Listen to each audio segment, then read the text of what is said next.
এই মুহূর্তে আমাদের দেশে সবচাইতে আলোচিত স্মার্টফোন হচ্ছে এটা।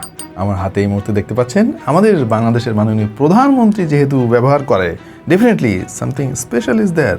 কেন এত ফোন থাকতে আমাদের প্রধানমন্ত্রী এই ফোনটা ব্যবহার করে? এটা নিয়ে মানুষের মধ্যে অনেক জল্পনা এবং কল্পনা রয়েছে। অনেকে ভাবতেছেন যে এই ফোনটা খুবই স্পেশাল, হয়তো অনেক দামি, হয়তো সোনা দিয়ে বানানো, এরকম কিছু একটা ডায়মন্ড বসানো, না হলে প্রধানমন্ত্রী কেন ব্যবহার করবে? সো আমাদের হাতে এসে পৌঁছেছে এই স্পেশাল ডিভাইসটি। কি কারণে মাননীয় প্রধানমন্ত্রীর মতো একজন র্যাঙ্কিংয়ের ব্যক্তি এই ফোনটা ব্যবহার করতে পারে, এইটা নিয়ে মূলত আপনাদের সঙ্গে আলাপ হবে। সো আমাদের প্রধানমন্ত্রীর ব্যবহার করা এই ফোন নিয়ে যাদের মধ্যে অনেক কিউরিওসিটি ছিল, আজকের ভিডিওটা দেখলে তারা সমস্ত প্রশ্নের উত্তর পেয়ে যাবেন। দেখছেন আপনাদের ভালোবাসা চ্যানেল টিটিপি বা China to Na Pass. Let's get started. Presenting Sirin Labs Fini E1. এইটা একটা ব্লকচেইন নেটিভ স্মার্টফোন, যা ট্র্যাডিশনাল কনজিউমার স্মার্টফোন এক্সপেরিয়েন্স এবং ক্রিপ্টোকারেন্সি ইকোসিস্টেমের মধ্যে একটা সিকিউর ব্রিজ তৈরি করার উদ্দেশ্যে ডিজাইন করা হয়েছিল। ডিভাইসটা 2018 সালে প্রথম বাজারে আসে এবং এইটাকে বিশ্বের প্রথম ক্রিপ্টো নেটিভ স্মার্টফোন হিসাবে মার্কেটিং করা হয়। এখন ক্রিপ্টো কারেন্সির সঙ্গে যাদের পরিচয় আছে তারা জানেন যে এই জিনিসটা কতটা সিকিউর থাকা প্রয়োজন। কারণ ভাই 0.00001 মানে কিন্তু ডলারে অনেক, টাকায় আরও বেশি।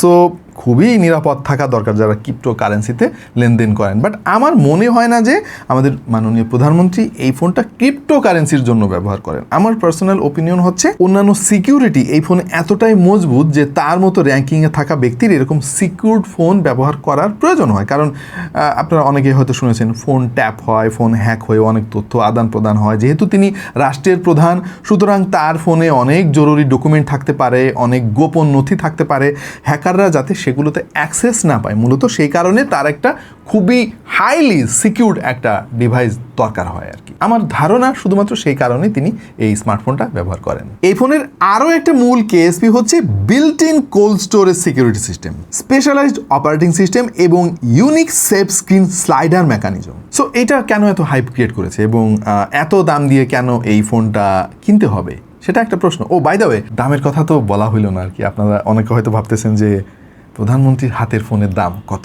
সো তার আগে আমরা ধন্যবাদ দিতে চাই আমাদের আজকের স্পন্সরকে, টেক অ্যান্ড টক বিডি। এইরকম আজগুবি, অদ্ভুত এবং রেয়ার কালেকশনের স্মার্টফোন কিন্তু তাদের কাছেই থাকে সবচাইতে বেশি এবং সবার আগেই তারা এগুলোর খোঁজ পায় আর কিভাবে যেন তাদের হাতে চলে আসে। এনিওয়ে, এইটা আপনারা কেউ কিনবেন কিনা আমি জানি না, কিন্তু তারপরও একটু খোঁজ খবর নিয়ে দেখতে পারেন। আর দাম, এই ফোনের দাম দিয়ে 3টা আইফোন কিনে ফেলা যাবে আর কি ভালোভাবে। যদি কিনতেই চান আপনারা তাহলে টেক অ্যান্ড টক বিডির সাথে আলাপ করতে পারেন। By the way, tech and talk বিডির কাছে কিন্তু এরকম আরও অনেক কালেকশন আছে এবং বাজারের রেগুলার যে সমস্ত ফোন আমরা সবসময় কিনে থাকি সেগুলো আছে, হোক সেটা আইফোন বা স্যামসাং যাই হোক না কেন। বসুন্ধরা সিটি, যমুনা ফিউচার পার্কে তাদের আউটলেট আছে, তাদের অনলাইন অ্যাক্টিভিটিও খুবই ভালো। আপনারা চাইলে ফোন কেনার আগে দাম যাচাই করার জন্য বা ফোন কেনার জন্য তাদের সাথে কন্ট্যাক্ট করতে পারেন।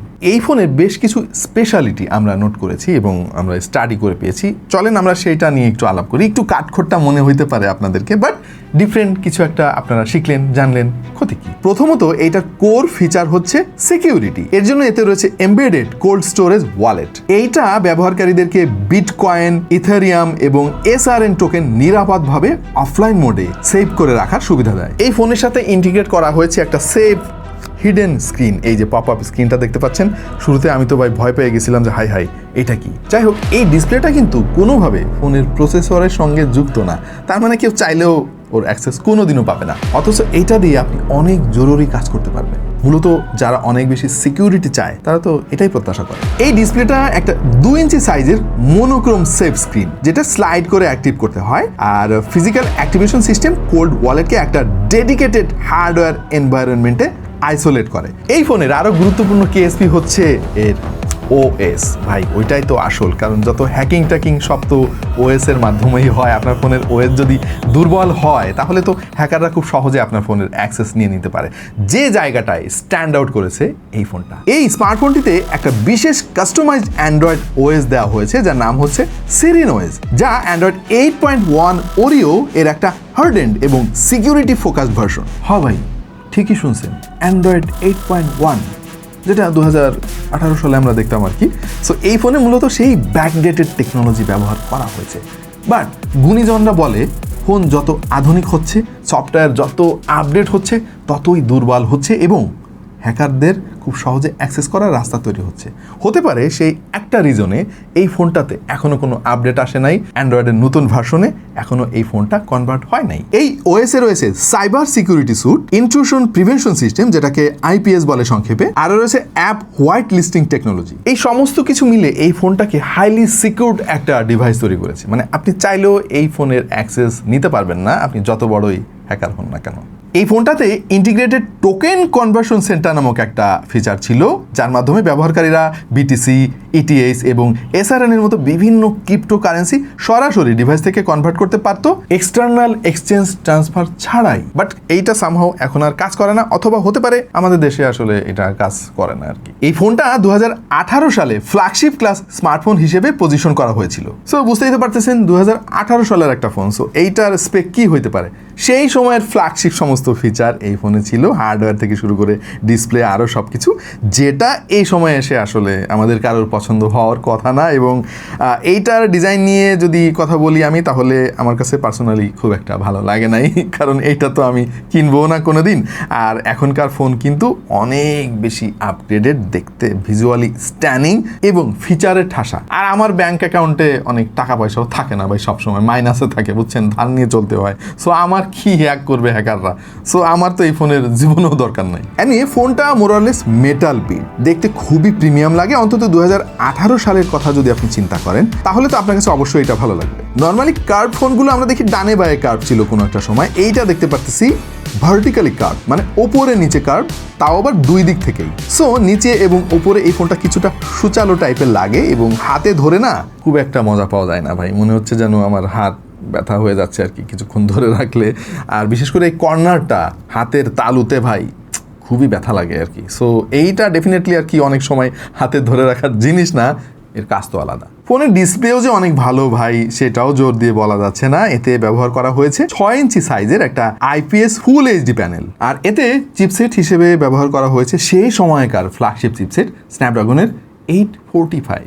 এখনকার দিনের G821 যে চিপসেট আছে ভাই, এইটার AnTuTu স্কোর তার চাইতেও কম। সো প্র্যাকটিক্যালি পারফরমেন্সের কথা যদি আপনি চিন্তা করেন, এই সময় এটা একেবারেই অচল। এনিওয়ে 6 জিবি র্যাম আছে এতে, সেটা আবার LPDDR4 ভার্সনের, আর রয়েছে 128 GB internal storage. So 128 GB variant, তারপরে আবার G81 এর চাইতে দুর্বল প্রসেসরের একটা ফোনের দাম তো আজকাল 12 থেকে 13, 14 বা 15,000 টাকা ম্যাক্সিমাম। সো এইটার মূল্য কিন্তু অন্য কারণে বেশি, যেটা কোনোদিনও আপনাকে এই স্পেক দিতে পারবে না। সেটা হচ্ছে সিকিউরিটি, সেটা অলরেডি আপনারা বুঝে গিয়েছেন। আর এটার ক্যামেরা সেটআপ একেবারে সাদামাটা, পেছনে 12 মেগাপিক্সেল, সামনে 8 মেগাপিক্সেল। ছবির কোয়ালিটি খুব বেশি খারাপ বলা যাচ্ছে না, যদিও যারা মেগাপিক্সেলের নাম্বারে বিশ্বাসী তাদের কাছে হয়তো একটু কম লাগতে পারে। তবে এই ফোনে কিন্তু কোনো পোর্ট্রেট ফটোগ্রাফি করার সুবিধা নাই, ম্যাক্রো সেন্সরও নাই, ডেপথ সেন্সর নাই, কিচ্ছু নাই ভাই, জাস্ট ক্যামেরা দিছে আর কি। আচ্ছা, ব্যাটারিও অনেক বেশি হওয়ার কথা না, 3280 mAh মাত্র। এত বড় একটা স্মার্ট ফোনের ব্যাটারি ক্যাপাসিটি, যেটা আমি বলবো যে বিলো স্ট্যান্ডার্ড বললে ভুল হবে আর কি। এইটা আজকাল অনেক বাটন ফোনেও এর চাইতে বেশি ব্যাটারি ব্যাকআপ পাওয়া যায়। সো এইটা খুব বেশি ব্যাটারি ব্যাকআপও কিন্তু আপনাকে দেবে না। থিকনেস 9.3 মিলিমিটার, আমি আর একটু বেশি ভেবেছিলাম আসলে ফোনের চেহারাটা দেখে। আর এটার ওজন 209 গ্রামের আশেপাশে। চার্জিং স্পিড নিয়ে কোনো ইনফরমেশন কিন্তু আমরা পাই নাই, মানে কত ওয়াটের চার্জিং স্পিড সাপোর্ট করে এই ফোনটা। বাই দ্য ওয়ে, বক্সের মধ্যে অদ্ভুত আকৃতির এই চার্জারটা দেখতে পাবেন এবং বিভিন্ন দেশের বিভিন্ন রকম কনভার্টার আছে। আপনি যে দেশে যান না কেন, সেই দেশের সকেট অনুযায়ী আপনি ফোনটাকে চার্জ দিতে পারবেন। চার্জারের প্রসঙ্গ যেহেতু আসলো, আপনি এই দামি ফোন কেনেন বা কম দামি ফোন কেনেন, আইফোন, স্যামসাংয়ের ফ্ল্যাগশিপ ফোন যাই কেনেন না কেন, ভালো চার্জার কিন্তু মাস্ট। আজকাল ফ্ল্যাগশিপ ফোনগুলোতে তো চার্জারই দেয় না। এখন আপনার শখের ফোনটাকে বাঁচানোর জন্য অনেক টাকা দিয়ে চার্জার কিনতে হয়, এইটা একটা প্যারা। আবার ওয়ারেন্টিও পাওয়া যায় না, খুবই মুশকিলের একটা ব্যাপার। এই সমস্যার সবচাইতে বড় সমাধান হচ্ছে কিউসিওয়াইয়ের চার্জার কেনা। কিউসিওয়াইয়ের চার্জার কিন্তু অনেক দামি দামি ব্র্যান্ডের মতোই ফিচার প্রদান করে, খুবই কম খরচে এবং 1.5 বছরের অফিসিয়াল ওয়ারেন্টি রয়েছে। সো যারা চার্জার এবং ক্যাবেল কেনার জন্য একটু কম খরচে ভালো ব্র্যান্ড খুঁজছেন, তারা কিউসিওয়ার চার্জারগুলো দেখতে পারেন। আচ্ছা, তো এই ফোনটা এত বেশি দাম হওয়ার পেছনে কি কারণ? অলরেডি আপনারা বুঝে গিয়েছেন, তারপরও আরেকটু সামারি দিই আপনাকে।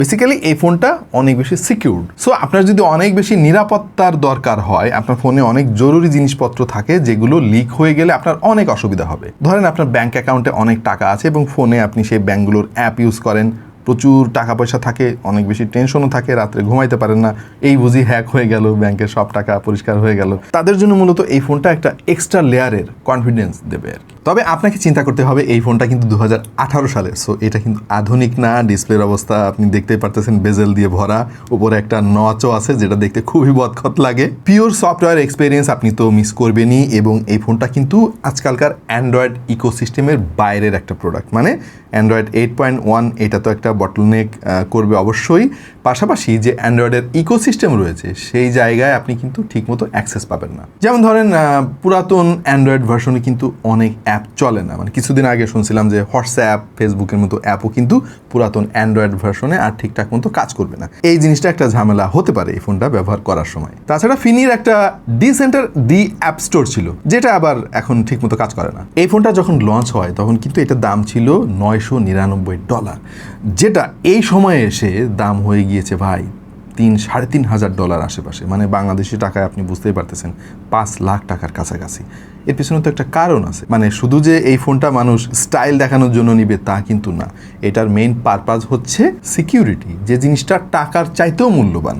আরও একটা জিনিস জানলে আপনারা অবাক হয়ে যাবেন, এর চাইতেও বেশি নিরাপত্তা দেয় এমন একটা ফোনও কিন্তু ফিনি বানিয়েছিল এর আগে। ওই ফোনটার নাম ছিল দ্য সোলারিন। ওইটার দাম কত ছিল শুনবেন? রেডি আছেন তো? 35 লাখ টাকার আশেপাশে। চিন্তা করে দেখেন একবার, সেই ফোনের সিকিউরিটি সিস্টেম তাহলে কি ছিল? আমার তো ধারণা ওইটা রাশিয়ার প্রেসিডেন্ট ভ্লাদিমির পুতিন ব্যবহার করে। সো এই ছিল আমাদের দেশের মাননীয় প্রধানমন্ত্রীর ব্যবহার করা ফোন, সিরিন কোম্পানির সিরিন ওএস যুক্ত ফিনি U1 স্মার্টফোন। আশা করছি আপনাদের অনেক প্রশ্নের উত্তর আমাদের আজকের এই ভিডিওতে পেয়ে গিয়েছেন। কেমন লাগলো আপনাদের কাছে এই ফোনটাকে কিনবেন আপনারা? কে কে কিনবেন? হাত তোলেন। আপনার কি ধারণা এই ফোনটা আসলে কারা ব্যবহার করা উচিত? জানিয়ে দিন কমেন্ট সেকশনে। এরকম আরও অনেক ভিডিও যদি দেখতে চান সাবস্ক্রাইব করুন টিটিপিতে। দেখা হয়ে যাবে অন্য কোনো ভিডিওতে ভিন্ন কোনো বিষয় নিয়ে। সেই পর্যন্ত সবাই ভালো থাকুন, সুস্থ থাকুন, আর দেখতে থাকুন টেক টু দ্য পয়েন্ট।